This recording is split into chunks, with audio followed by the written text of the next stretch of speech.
Wondering what the Facebook ad quality score is and whether it even matters? In this video, I'll walk you through exactly what the Facebook ad quality ranking is, why it's important because it is actually a really important thing to be looking at, and most importantly, how you can improve your Facebook ad quality ranking to actually lower your ad costs.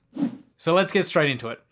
The Facebook ad quality ranking is actually one of 3 Facebook ad diagnostics that Facebook provides to help us improve the quality of our ads. You can find the quality ranking along with those other 2 relevance diagnostics by going into the ad manager, going down to the ad level and clicking the columns drop down, and then choosing targeting and creative from the columns list. Or you can go down, customize your columns, and you can actually choose the Facebook ad quality ranking, the engagement rate ranking, and the conversion rate ranking, which are those 2 other diagnostics that I mentioned. Now, each ad you run is going to get its own quality ranking.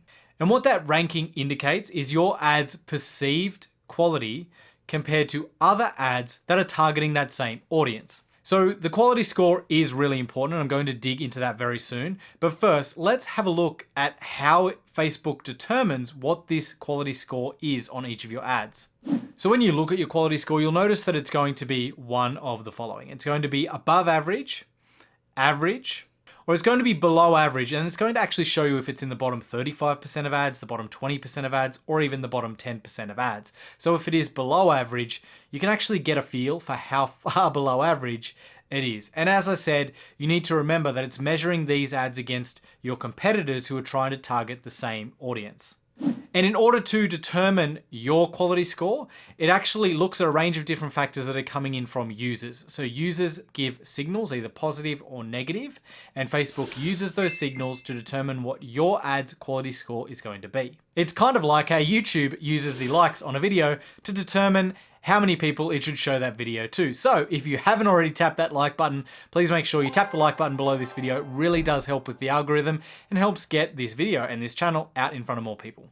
All right, so let's talk about what the signals are that Facebook actually looks at. First of all, it looks at how people are engaging with your ads in a positive way and a negative way. So for example, a positive way that somebody might engage with an ad is if it's a video ad, they sit there and they watch the entire video.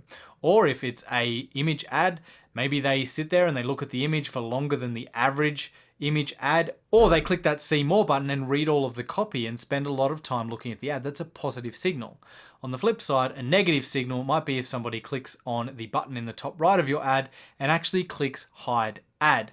That is a very negative indicator to Facebook because the user is telling Facebook, hey, I don't want to see this ad anymore. Other signals that Facebook are looking at are if people click the hide all ads from this user button. So in addition to just hiding a single ad, users can actually hide all ads from a particular page. And obviously, again, that's a negative signal to Facebook. People can also report ads, meaning if they think it's inappropriate or if it's spam, they can report ads to Facebook. Again, that's a very negative signal. Another signal Facebook look at is the landing page bounce rate, meaning how many people are clicking on your ad, going to your landing page, and then bouncing, meaning they're not converting. So Facebook is looking at that as a negative signal. And the other thing they're looking at is the dwell time on that landing page, meaning that Facebook are actually looking at how long people are spending on your landing page. If they're not spending long on those pages, then that again is a negative signal to Facebook, where on the flip side, if they're spending a long time on those pages and then they're actually converting into a lead or a customer, that's a positive signal to Facebook. So those are the signals Facebook uses from its users, yep, got that right, in order to determine quality. But there's one other thing that Facebook looks at as well, and that is a set of low quality attributes that Facebook have determined that can exist on your ad or your landing page. So this isn't based on user behavior.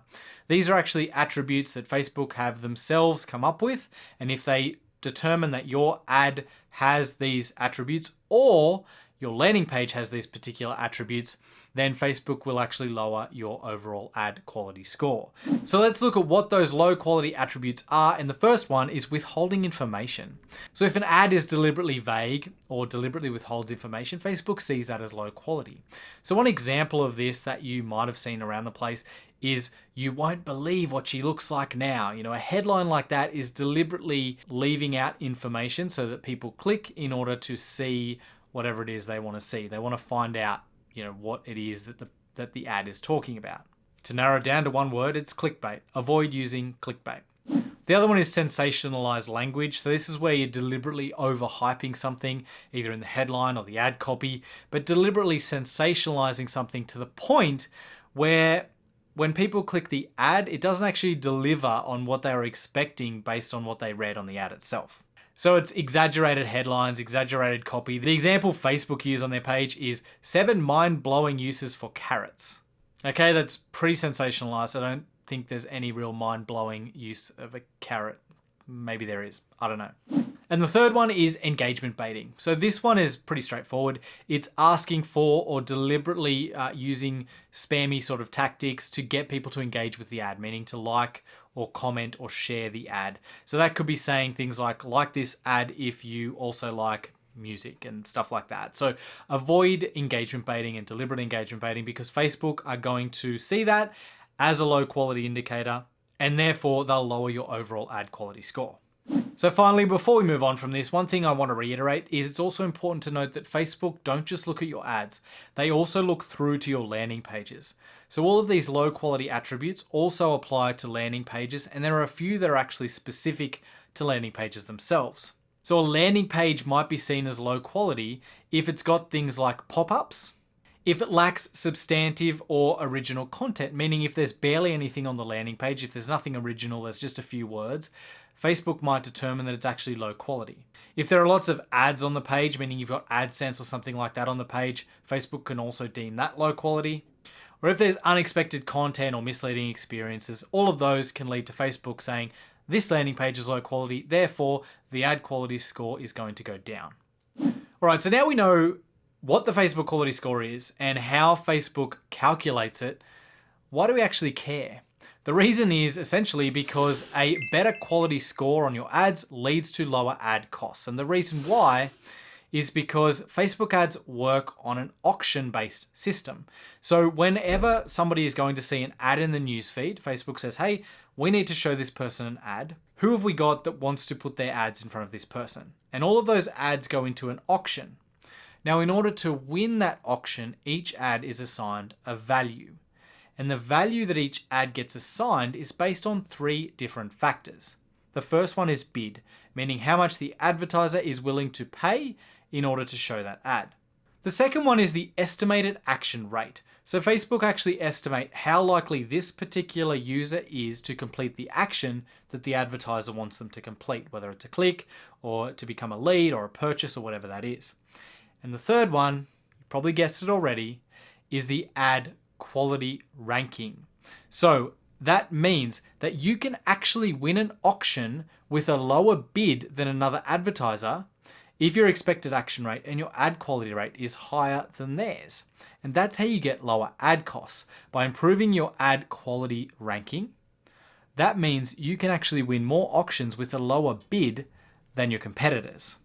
Now, something else you should know is that Facebook actually state in their documentation that if you consistently create low quality ads or get ads rejected quite often, they might associate your page, ad account, domain, or other assets with being low quality, and therefore all of the ads you run from those assets, meaning the page, the ad account, your Instagram account, your domain, to your landing page, may be deemed low quality, which will drag down the overall performance of not just a single ad that has a low Facebook ad quality ranking, but it will bring down the performance of the overall ad account, okay? So if that is not incentive enough to start improving your Facebook ad quality rankings, then I don't know what is. So that's a good segue into how do you actually do that? The first way to do it is to subscribe to this channel to make sure you don't miss any of my videos coming up. That will help you improve your Facebook ads in general. So all of the videos I put out on this channel are about Facebook ads for online course creators, coaches, consultants who want to create better ads and grow their business. So make sure you hit that subscribe button, hit that little bell to get notified if you want to see future videos from me. All right, but seriously, if you do want to improve your ad quality ranking, the first thing you should do is make sure you don't have any of those low quality attributes on your ad or landing page. So we talked about those briefly earlier. I won't go into them in detail again, but basically with your ads, make sure you're not withholding any information there. Make sure you don't have any sensationalized content, and make sure you're not using engagement bait.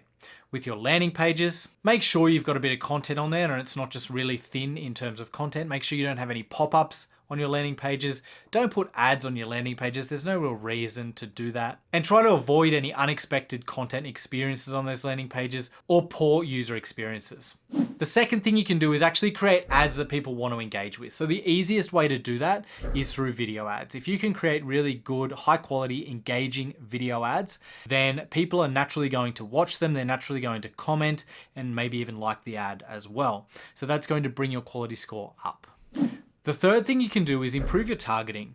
So think about it like this. If you're putting your ads in front of people who are just not a fit at all, then of course, a higher percentage of people are going to click and hide that ad because they're going to see it, it's not relevant, they want to hide it. Whereas if you can get your targeting right, then obviously fewer people are going to hide the ad, but also more people are probably going to engage with the ad because it's relevant to a larger percent of the audience that you're putting the ad in front of. The next thing you can do is keep your frequency down. So the frequency indicates how often people are seeing a particular ad. And if people are seeing the same ad over and over and over again, what do you think they're going to do?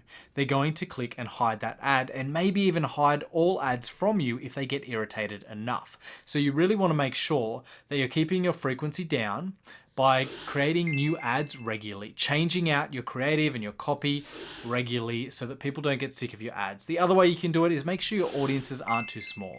If you're retargeting, then chances are you're using smaller audiences, and that means your frequency is going to get higher quicker.